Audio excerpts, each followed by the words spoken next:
تو شعراء کی آیت نمبر 80۔ حضرت ابراہیم علیہ السلام اپنے زمانے کے کفار کے ساتھ گفتگو کر رہے تھے تو فرمانے لگے، قرآن مجید نے اس کا بیان فرمایا کہ وَإِذَا مَرِضْتُ فَهُوَ يَشْفِينِ، فرمایا جب بھی میں بیمار ہوتا ہوں تو میرا رب مجھے شفا عطا فرماتا۔ انسان پر جتنے بھی امراض کا غلبہ ہوتا ہے وہ اللہ کی حکمت کا تقاضا ہوتا ہے۔ نبی پاک صلی اللہ علیہ وسلم نے ارشاد فرمایا کہ بیماری متعدی نہیں ہوتی، ایک سے دوسرے کو نہیں لگتی جب تک کہ اللہ نہ چاہے۔ عرض کیا یا رسول اللہ صلی اللہ تعالی علیہ وسلم، میرے اونٹ کو اس اونٹ سے خارش پڑ گئی، تو حضور نے فرمایا اس کو کہاں سے پڑی تھی؟ آپ سمجھیے گا میری بات کو، سرکار کا سوال دیکھیے، یا رسول اللہ میرے اونٹ کو اس اونٹ سے خارش پڑی، تو فرمایا اس کو کہاں سے پڑی تھی؟ عرض کی حضور وہ تو قدرتی معاملہ ہے، تو فرمایا یہ بھی قدرتی معاملہ۔ یہ ٹھیک ہے کسی آدمی کو جراثیم لگ جاتے ہیں، یہ درست ہے کسی آدمی کے ہاتھ کو بعض اوقات ایسی چیز لگ جاتی ہے جو نہیں لگنی چاہیے تھی، لیکن وہ مؤثر تب ہوتی ہے جب رب چاہتا ہے۔ جب تک اللہ نہیں چاہتا کوئی چیز بھی مؤثر نہیں ہوتی، اثر تب ہوتا ہے جب اللہ کی حکمت ہوتی۔ اس بات کو اچھی طرح سمجھ لیں۔ آفات بلیات آ جاتی ہیں، آتی رہی ہیں، اللہ ہمیں محفوظ فرمائے اور اللہ ہمارے حال پہ رحم فرمائے۔ یہ پہلے بھی کئی امراض آئے، طاعون کا مرض پھیل جایا کرتا تھا، نبی کریم صلی اللہ علیہ وسلم نے اس کے بارے میں کئی چیزیں بڑی وضاحت کے ساتھ بیان فرمائی۔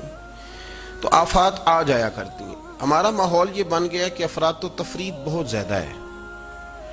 کچھ لوگ ہیں جو کہتے ہیں کہ احتیاط کا معنی یہ ہے کہ بس احتیاط ہی سے سارا کچھ بنے گا۔ کچھ لوگ ایسے ہیں وہ کہتے ہیں احتیاط کیا ہوتی ہے، چھوڑیں اللہ نے کرنا جو کرنا ہے۔ یہ دونوں باتیں افراط و تفریط ہیں۔ اچھی طرح سمجھ لیں، نبی پاک صلی اللہ علیہ وسلم نے اسباب اختیار کرنے کا حکم دیا ہے، پر اسباب پر بھروسہ کرنے سے منع فرمایا۔ آپ بیمار ہیں تو دعا کھائیں، یہ حکم ہے، لیکن یہ نہ کہیں کہ مجھے دعا نے شفا دی ہے، یہ کہیں شفا اللہ نے عطا فرمائی ہے۔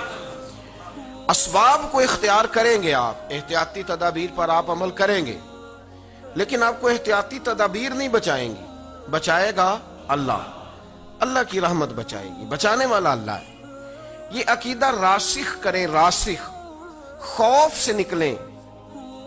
میں محسوس کر رہا ہوں کہ خوف ایک چھا گیا ہے۔ نبی پاک صلی اللہ علیہ وسلم کی بارگاہ عالی مرتبت میں ایک صحابی نے عرض کی، یا رسول اللہ صلی اللہ علیہ وسلم، میں نے نا مسجد نبوی شریف میں نماز ادا کرنی ہے، تو میرا اونٹ میرے ساتھ ہے، تو میں کیا اسے کھلا چھوڑ کے اللہ کے بھروسے پہ نماز پڑھ دوں؟ کھلا چھوڑ دیتا ہوں، کسی کے ساتھ باندھتا نہیں، کسی جگہ اس کی رسی کو میں باندھتا نہیں، کھلا چھوڑ کے اللہ کے بھروسے پہ نماز پڑھ دوں؟ تو نبی پاک صلی اللہ علیہ وسلم نے جو بات ارشاد فرمائی وہ بس سمجھ لیں آپ، تو بہت ساری باتیں ویسے ہی واضح ہو جائیں گی۔ حضور نے فرمایا اونٹ کو باندھو، پہلے اونٹ کو باندھو، کسی میخ کے ساتھ، کسی قلعے کے ساتھ، کسی جگہ اسے باندھو۔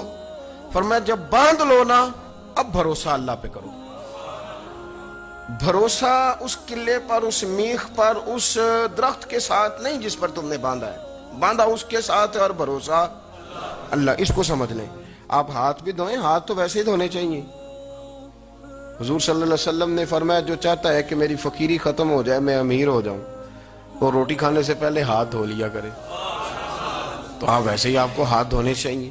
حضرت مولا علی شیر خدا رضی اللہ تعالیٰ عنہ فرماتے تھے صبح جب تم اٹھتے ہو تو سب سے پہلے ہاتھ دھویا کرو۔ حضور کیوں؟ فرمایا تمہیں کیا پتا تمہارے ہاتھ نے رات کہاں گزاری ہے، ہاتھ دھو لو۔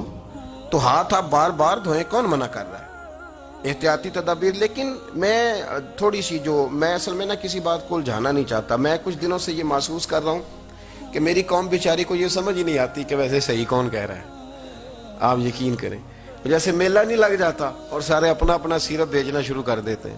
کوئی کہتا ہے شربت میرے والا اچھا ہے، تو کوئی کہتا ہے میں نے تخم لنگا زیادہ ڈالی ہے تو میرا زیادہ ٹھنڈا ہے۔ آپ یقین کریں ایسی ایسی باتیں سننے کو ملتی، وہ جی نہیں جی نہیں یہ کچھ بھی نہیں ہے، یہ تو ہماری حکومت امریکہ سے پیسے لینا چاہتی ہے تو اس لیے ڈھونگ رچایا ہے، کوئی شے نہیں۔ آپ کیسی بات کر رہے ہیں؟